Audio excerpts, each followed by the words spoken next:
आशिषित सभा दिन आएको छ। आज हामीहरूसँगै हामी पनि परिवर्तन हुनेछौँ भन्ने शीर्षक लिएर परमेश्वरको वचन अध्ययन गर्नेछौँ। बाइबलको शिक्षामा हेर्ने हो भने भविष्यमा हामीहरू अनन्त स्वर्गीय गृहनगर फर्कँदा अहिलेको हाम्रो भौतिक शरीर आत्मिक शरीरमा परिवर्तन हुनेछ र हामीहरू स्वर्गमा सदा सर्वदा परमेश्वरको साथमा जिउनेछौँ भनेर जानकारी दिइएको छ। हामीमा परिवर्तन ल्याउनको निम्ति परमेश्वरले हामीलाई नयाँ करारको व्यवस्था दिनुभएको छ र नयाँ करारका सबै व्यवस्था इमान्दारितापूर्वक पालन गर्यौँ भने हामीहरू यस्तो सुन्दर परिवर्तनमा सहभागी हुन सक्छौँ, अर्थात् हाम्रो परिवर्तन हुनेछ भन्ने यथार्थता परमेश्वरले हामीलाई सिकाउनु भएको छ। एकजना व्यक्ति पूर्ण रूपमा परिवर्तन हुनको निम्ति उसले धेरै कुराहरूमध्ये प्रेमको अर्थ महसुस गर्नुपर्छ भन्ने गरिन्छ। परमेश्वरले हामीलाई कति प्रेम गर्नुहुन्छ भन्ने कुरा महसुस नगरिकन हामीले साँचो क्रिस्टियनको रूपमा पवित्रता र भक्तिको जीवन कदापि जिउन सक्दैनौँ।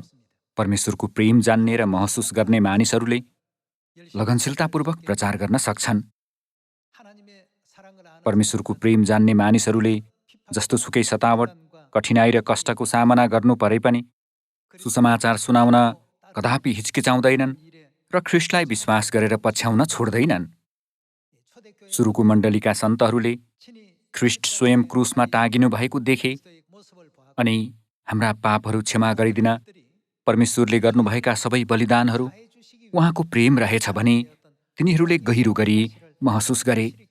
त्यसकारण तिनीहरू खुसी साथ आफ्नो जीवन परित्याग गर्दै सिंहको आहारा बन्न वा मानव मैनको रूपमा जल्न समेत पछि हटेनन्।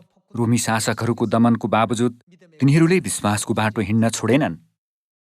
तिनीहरूको विश्वास यस्तो अकाट्य, जोसिलो र व्यग्र विश्वासमा परिवर्तन हुनुको कारण तिनीहरूमा परमेश्वरप्रतिको प्रेम थियो। तिनीहरूले परमेश्वरको प्रेम महसुस गरेकाले यस्तो विश्वास लिएका थिए। आज म यहाँहरूलाई एउटा परिकथा छोटकरीमा सुनाउन चाहन्छु।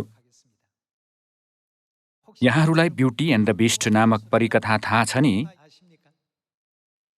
कुनै समयमा एकदमै रूपवान राजकुमार थिए, तर ती राजकुमार अति घमण्डी स्वभावका थिए। तिनी अभिमानी, आफ्नो बारेमा मात्र सोच्ने र स्वार्थी थिए अनि अरूप्रति विचारशील हुँदैनथे। एक दिन ती राजकुमारको महलमा एकजना वृद्ध आइन्। राजकुमारले त्यस वृद्धामा खासै ध्यान नदिइकन, यसको झमेलामा नपरिकन यसलाई पठाइदेऊ भने।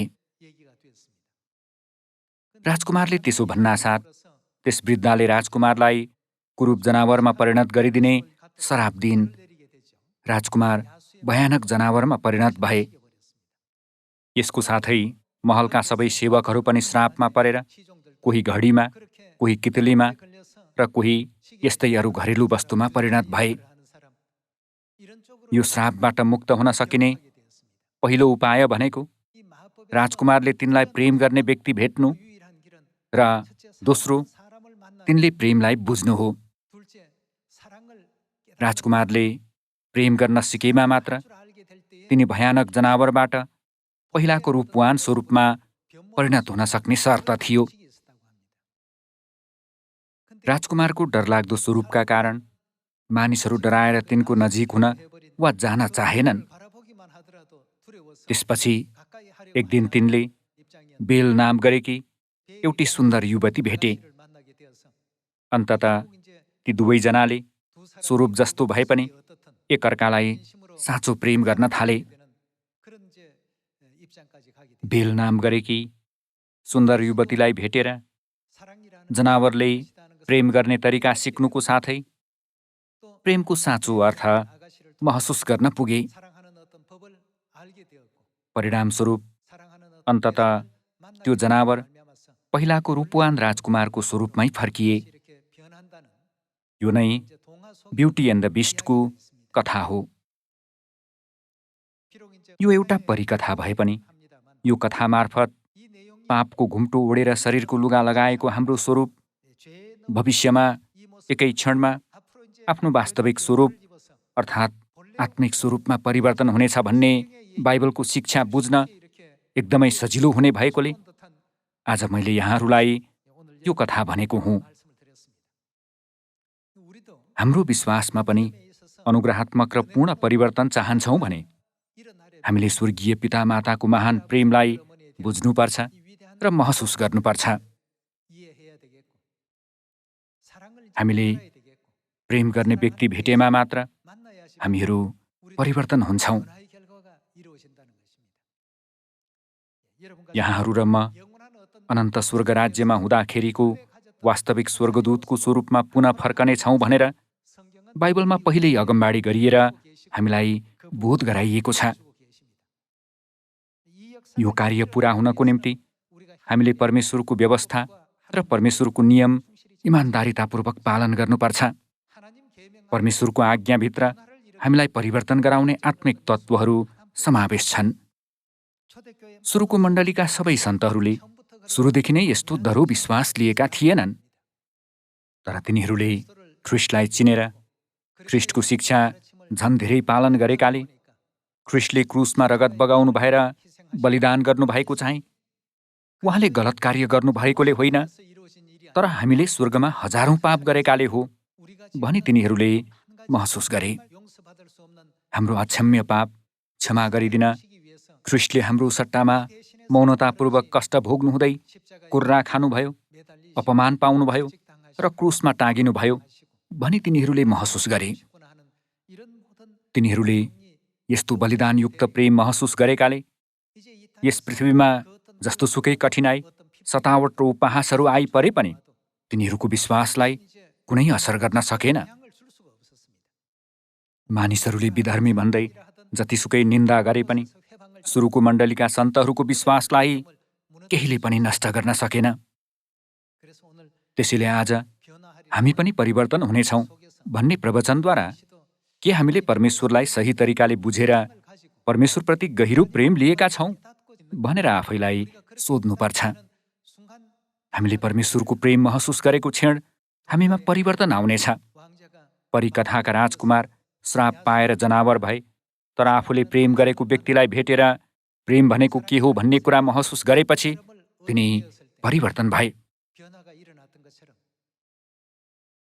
हाम्रो विश्वास पनि उस्तै हो। हामीहरू आदतको रूपमा मात्र सियोन आउनु हुँदैन, आदतको रूपमा मात्र प्रचार गर्नु हुँदैन र आदतको रूपमा मात्र प्रार्थना गर्नु हुँदैन। हामीहरू परमेश्वरलाई प्रेम गर्छौँ भने हामीले कति व्यग्रतापूर्वक उहाँसँग कुराकानी गर्ने प्रार्थना समयको प्रतीक्षा गर्नुपर्छ होला। त्यो समय सक्दो चाँडो आए हुन्थ्यो भन्ने उत्साहित मनद्वारा के हामीहरू प्रार्थनाको समयको प्रतीक्षा गर्दैनौँ होला र? दाजुभाइ तथा दिदीबहिनीहरू, हामीहरू परमेश्वरको प्रेम जानेर हरेक सबात दिनमा सियोनमा आउँछौँ भने के हामीहरू उत्साहित हुनु पर्दैन होला र? यदि हामीमा परमेश्वरप्रतिको प्रेम छैन अथवा परमेश्वरप्रतिको प्रेम सेलाउँदैछ भने हामीहरू सबात दिन वा अरू पवित्र चाडहरूलाई भन्दा संसारका कुराहरूलाई उच्च प्राथमिकता दिन पुग्नेछौँ। हामीलाई परमेश्वरको आज्ञा पालन गर्नुभन्दा सांसारिक कुराहरू गर्न र मानिसहरू भेट्न पाउँदा धेरै रमाइलो लाग्नेछ। परमेश्वरप्रतिको हाम्रो प्रेम सेलाउँदा हामीहरू श्राप पाएको राजकुमार जस्तै हुनेछौँ। परमेश्वरले हामीलाई कति प्रेम गर्नुहुन्छ भन्ने कुरा बाइबलमा निरन्तर जानकारी दिइएको छ। त्यसकारण हामी प्रतिको परमेश्वरको प्रेमलाई बाइबलमा अभिलेखित केही वाक्यहरू मात्र ठान्नु हुँदैन। बाइबल चाहिँ परमेश्वरले हामीलाई कति प्रेम र हेरचाह गर्नुहुन्छ भनेर व्यक्त गर्न लेखिएको परमेश्वरको प्रेम पत्र हो। परमेश्वर चाहिँ कोर्रा लगाइनुपर्ने, सताइनुपर्ने, अपमानित हुनुपर्ने वा लज्जित हुनुपर्ने व्यक्ति हुनुहुन्न नि, होइन र? हाम्रो पापले गर्दा उहाँले कष्टको बाटो हिँड्नु भए पनि के हामीले परमेश्वरलाई हाम्रो प्रेमको वस्तु मान्छौँ? के हामी उहाँलाई साँच्चै माया गर्छौँ? आफूले माया गर्ने व्यक्तिले केही अनुरोध गर्यो वा केही सहयोग माग्यो भने के यहाँहरूले संसारका हजारौँ कुराहरूलाई पन्छाएर भए पनि त्यो काम गर्न हर प्रयत्न गर्नुहुन्न र? हामीले परमेश्वरप्रतिको हाम्रो प्रेम र विश्वासको तापक्रम पुनः एकपटक जाँच्नुपर्ने समय भएको छ। हामी यूहन्ना अध्याय 13 मा हेरौँ। अध्याय 13 को पद 34मा हेरौँ।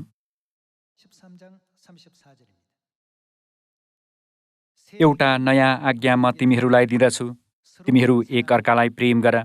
तिमीहरूसँग मैले जस्तो प्रेम गरेको छु, तिमीहरूले पनि एकअर्कालाई त्यस्तै प्रेम गर। यदि तिमीहरूले एकअर्कालाई प्रेम गर्यौ भने यसैबाट सबैले जान्नेछन् कि तिमीहरू मेरा चेलाहरू हौ भनेर भनिएको छ। परमेश्वरले हामीलाई कति प्रेम गर्नुहुन्छ भनी लगातार जानकारी दिनुभएको छ। परमेश्वरले हामीलाई परमेश्वरको जस्तै मन लिएर भाइ बहिनीको हेरचाह गर्न र परमेश्वरले प्रेम गर्नुभए जस्तै भाइ बहिनीलाई बिना शर्त प्रेम गर्न अनुरोध गर्नुभएको छ। रोमी अध्याय 8 को पद 33मा सँगै हेरौँ। परमेश्वरका चुनिएकाहरूका विरुद्धमा कसले अभियोग लाउनेछ? धर्मी ठहराउने परमेश्वर नै हुनुहुन्छ भने दण्डको आज्ञा दिने को हो? मर्ने त ख्रीष्ट येशू हुनुहुन्छ, जो मरेकाहरूबाट जीवित पारिनुभयो र परमेश्वरको दाहिने बाहुलीतर्फ हुनुहुन्छ र हाम्रा निम्ति मध्यस्थ पनि गर्नुहुन्छ। कसले हामीलाई ख्रीष्टको प्रेमबाट अलग गर्ने भनेर भनिएको छ।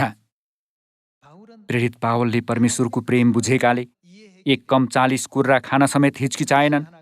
तिनलाई ढुङ्गाले हानियो, लौराले पिटियो, तिनले विभिन्न कठिनाइहरूको सामना गरे। तिनी भोकमा परे, नदीहरूका जोखिममा र डाकुहरूका जोखिममा परे। तिनले हामीप्रतिको परमेश्वरको प्रेम महसुस गरेकाले यस्ता बाह्य परिस्थिति र अवरोधहरूले तिनलाई कुनै असर गरेन। तिनले यस पृथ्वीमा परमेश्वरले पूरा गर्न चाहनुभएको मानव जातिको मुक्तिको कार्यको निम्ति मात्र हर प्रयत्न गरे। पद 35मा कसले हामीलाई ख्रीष्टको प्रेमबाट अलग गर्ने?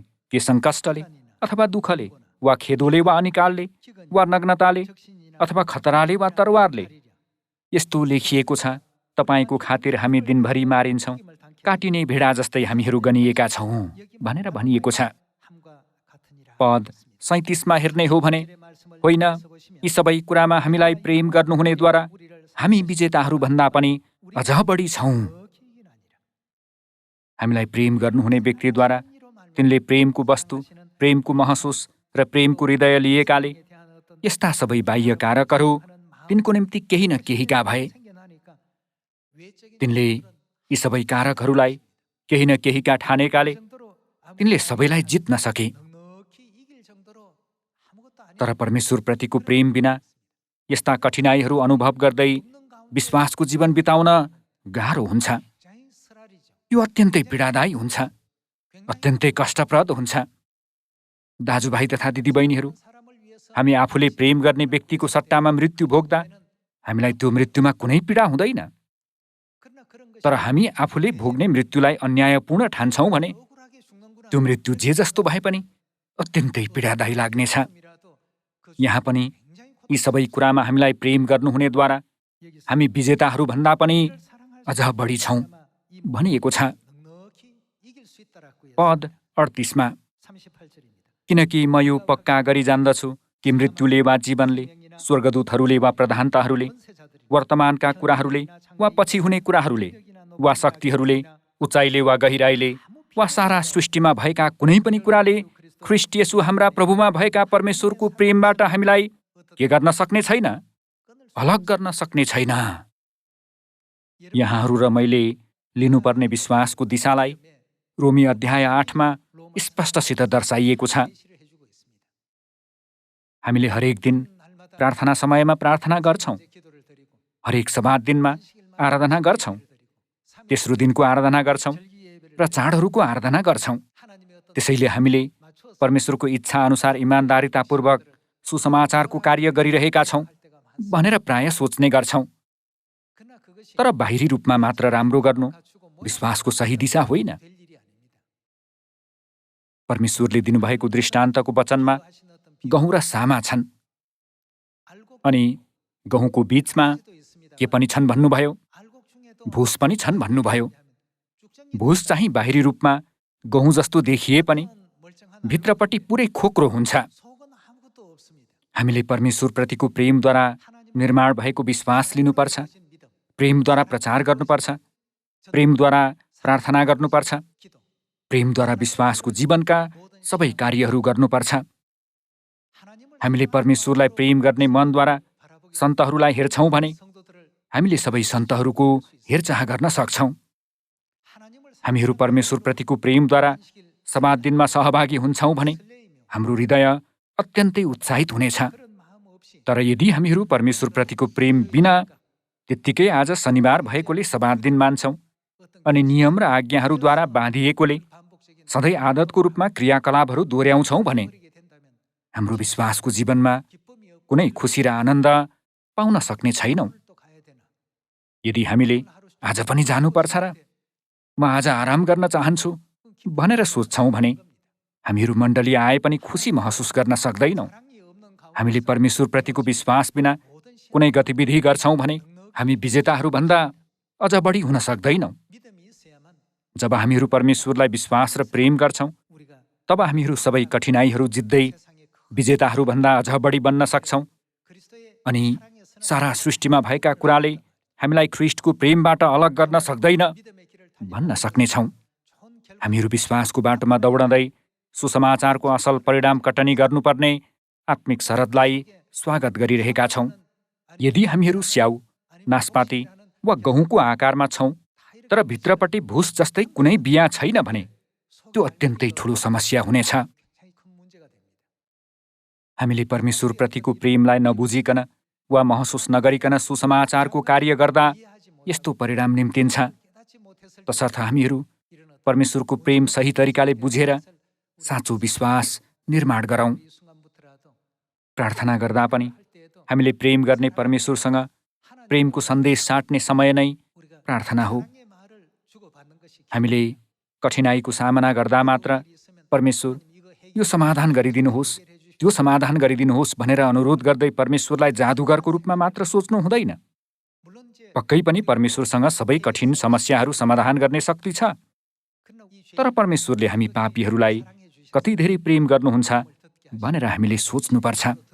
साथै हामीलाई सुसमाचार सुन्ने गराएर सत्यतामा डोर्याउने र पाप क्षमा प्रदान गरेर स्वर्गराज्य प्रवेश गराउने प्रक्रियामा परमेश्वर कति दुखी हुनुभएको होला, उहाँले कति परिश्रम गर्नुभएको होला र कति व्याकुल हुनुभएको होला भन्ने कुरालाई हामीले मनन गर्नुपर्छ।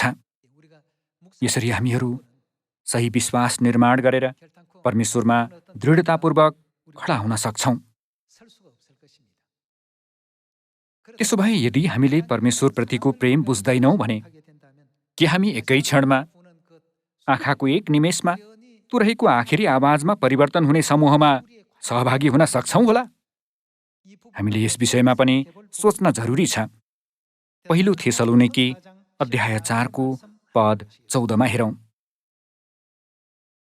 किनकि हामी विश्वास गर्छौँ कि येशू मर्नुभयो र फेरि जी उठ्नुभयो र त्यसरी नै परमेश्वरले उहाँमा सुति गएकाहरूलाई येशूद्वारा ल्याउनु हुनेछ। प्रभुको वचनद्वारा हामी तिमीहरूलाई घोषणा गर्छौँ कि हामी जो जीवित छौँ र प्रभुको पुनरागमनसम्म बाँचिरहन्छौँ, सुति गएकाहरूलाई कुनै किसिमले पनि उछिन्ने छैनौँ।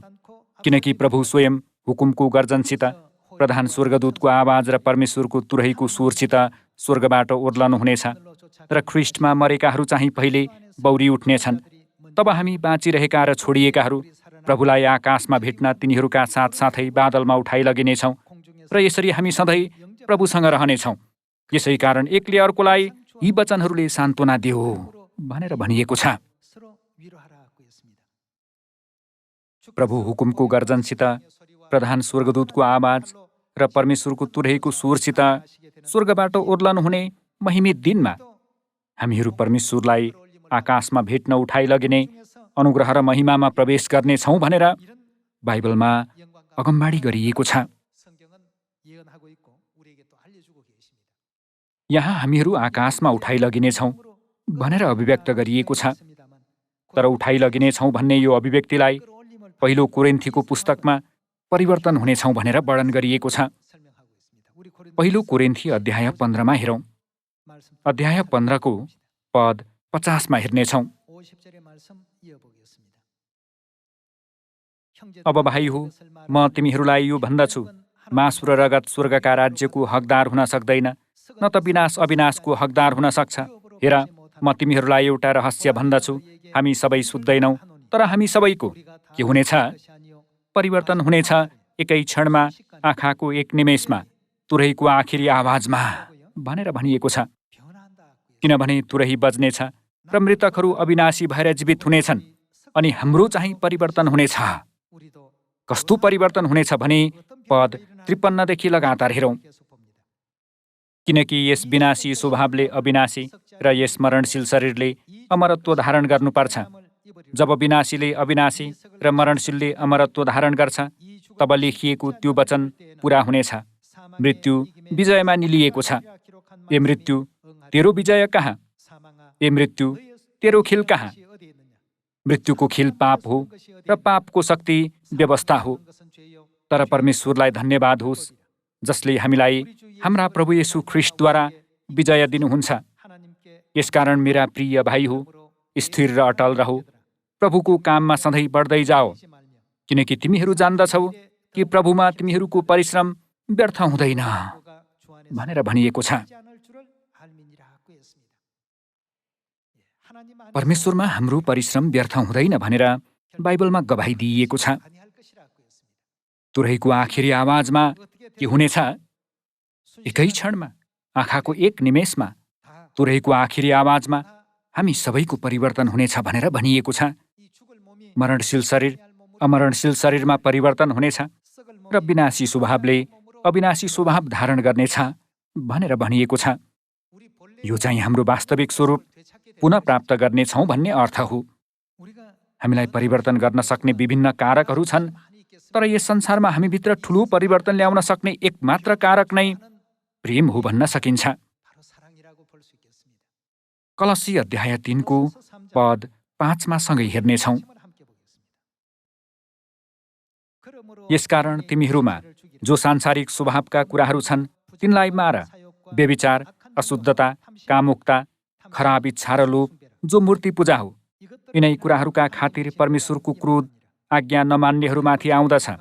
तिमीहरू पनि यी कुरामा रहँदा अघि एक समय यस्तै कुरामा चल्दथ्यौ। तर अब तिमीहरूले पनि यी सबै कुरा त्याग, रिस, क्रोध, डाह, निन्दा, आफ्नो मुखबाट निस्कने फोहोर बोली, एउटाले अर्कालाई नढाँट, किनकि पुरानो स्वभाव त्यसका चलन समेत तिमीहरूले त्यागेका छौ र के धारण गरेका छौ? नयाँ स्वभाव धारण गरेका छौ, जो आफ्नो सृष्टिकर्ताको रूप अनुसार ज्ञानमा नयाँ भइरहेको छ भनेर भनिएको छ। यहाँ परमेश्वरले यसकारण तिमीहरूमा जो सांसारिक स्वभावका कुराहरू छन् तिनलाई मार भन्नुभएको छ, जसको अर्थ हामीहरू शरीरबाट आउने भ्रष्ट मानसिकता र सांसारिक स्वभावका कुराहरूदेखि अलग रहनुपर्छ अनि पुरानो स्वभाव र त्यसका चालचलन समेत त्यागेर नयाँ स्वभाव धारण गर पनि भन्नुभएको छ। के यो नै हामीहरू कथाको राजकुमार जस्तै जनावरको नकाब हटाएर वास्तविक स्वरूपमा परिणत हुनुपर्छ भन्ने अर्थ होइन र? हामी सबै जनावरको नकाब हटाउन सक्ने हुऔँ। एफिसी अध्याय 4 को पद 19 मा हेरौँ। तिनीहरू कठोर भएका छन् र हर किसिमका अशुद्ध काम गर्ने लालचमा परेर तिनीहरू छाडा भएका छन्। तर ख्रीष्टलाई त तिमीहरूले यसरी जानेका छैनौ। यसुमा भएको सत्यता अनुसार उहाँको विषयमा तिमीहरूले सुनेका र सिकाइएका छौ भने म ठान्छु, छली लालसाहरूद्वारा भ्रष्ट भएका तिमीहरूको अगाडिको जीवनको ढाँचासँग सम्बन्धित तिमीहरूको पुरानो स्वभाव के गर? त्याग अनि आफ्नो भित्री वर्तावमा नयाँ हो र परमेश्वरको स्वरूपमा साँचो धार्मिकता र पवित्रतामा सृष्टि भएको के गर? नयाँ स्वभावलाई धारण गर भनेर भनिएको छ। छली लालसाहरूद्वारा भ्रष्ट भएको हाम्रो पुरानो स्वभाव त्यागेर परमेश्वरले हामीलाई प्रदान गर्नुभएको स्वर्गीय व्यवस्था इमान्दारितापूर्वक पालन गर्दै स्वर्गीय स्वर्गदूतको रूपमा पुनः परिवर्तन हुनु भनेर बाइबलमा आज्ञा गरिएको छ। यी कुराहरू गर्नको निम्ति परमेश्वरले हामीलाई प्रदान गर्नुभएको स्वर्गीय व्यवस्था के हो? नयाँ करारको व्यवस्था हो। त्यसैले येशूज्यूले पनि नयाँ करारको सत्यता स्थापना गर्नु भएर निस्तार चाडको रोटी र दाख मध्य दिनुहुँदा, यो रोटी मेरो शरीर हो, यो कचौरा मेरो रगत हो भन्नुभयो नि, होइन र? परमेश्वरले उहाँको देह र रगत दिनु भएर हामीलाई बचाउनुभयो भनेर हामीले याद गर्नुपर्छ। म एक टुक्रा रोटी खान्छु र एक कचौरा दाखमद्य पिउँछु, यो परमेश्वरको नियम भएकोले म मान्छु भनेर मात्र सोच्नु हुँदैन। निश्चय नै हामीहरू आत्मिक रूपमा बालकै हुँदा आज्ञाहरूको मात्र ख्याल राख्नेछौँ, तर अब हामीले ती आज्ञाहरूमा समाविष्ट परमेश्वरको गहिरो प्रेम पनि पत्ता लगाउन सक्नुपर्छ। पितामाताले हाम्रो निम्ति आफूलाई समर्पण गर्नुभए जस्तै मैले पनि सुसमाचारमा आफूलाई कसरी समर्पित गर्न सक्छु होला भनेर सोच्दै सक्दो प्रयत्न गरेमा यो सुसमाचार राम्ररी बढ्न सक्छ। यसरी हामी सबै एकै क्षणमा, आँखाको एक निमेषमा, तुरहीको आखिरी आवाजमा परिवर्तन हुने समूहमा सहभागी हुन सक्नेछौँ नि, होइन र? परिवर्तन भन्ने कुरा आफसे आफ हुने होइन। हामीले हृदयको गहिराईदेखि परमेश्वरलाई प्रेम गर्नुपर्छ। प्रार्थना समय चाहिँ हामीले प्रेम गर्ने व्यक्तिसँग कुराकानी गर्ने समय हो भनी याद गर्नुहोला। हामीले त्यस्तो हर्षपूर्ण समयलाई कति व्यग्रतापूर्वक प्रतीक्षा गर्नुपर्छ होला। हाम्रो वरिपरि कसैले आएर हामीहरू मण्डली गएकोमा निन्दा र खिसी गर्ने अवस्था भयो भने पनि यदि हामीमा परमेश्वरप्रतिको प्रेम छ भने त्यस्ता बाह्य वातावरणले हामीलाई कदापि परमेश्वरबाट अलग गराउन सक्दैन। सङ्कष्टले अथवा नग्नताले वा तरवारले वा अन्य बाह्य अवस्थाले केहीले पनि हामीलाई ख्रीष्टको प्रेमबाट अलग गर्न सक्दैन भनेर बाइबलमा लेखिएको छ। हामीले परिपक्व भएर अझ अनुग्रहात्मक विश्वास लिनुपर्छ। एकै क्षणमा, आँखाको एक निमेषमा परिवर्तन हुँदा हामीले परमेश्वरप्रतिको प्रेमद्वारा पितामाताले हामीलाई यति धेरै हेरचाह र प्रेम गर्नुभयो। पितामाताको अतुलनीय प्रेमले गर्दा आज म यसरी परिवर्तन हुन सकेँ। यो पापीलाई धर्मीको रूपमा परिवर्तन हुन सक्ने गराइदिनुभएका पितामातालाई अनन्तकाल धन्यवाद र महिमा चढाउँदछु भन्न सक्छौँ। त्यो प्रेमलाई आज सबात दिन मार्फत पुनः एकपटक फर्केर हेरौँ अनि हामीले औधी प्रेम गर्ने पिता परमेश्वर र माता परमेश्वरको साथमा अनुग्रहात्मक, अर्थपूर्ण, खुसी र हर्षपूर्ण सबात दिन होस् भन्ने चाहन्छु। वचनद्वारा प्रशस्त अनुग्रह प्राप्त गर्नुभयो भन्ने आशा गर्दै आजको प्रवचन समाप्त गर्दछु। धन्यवाद।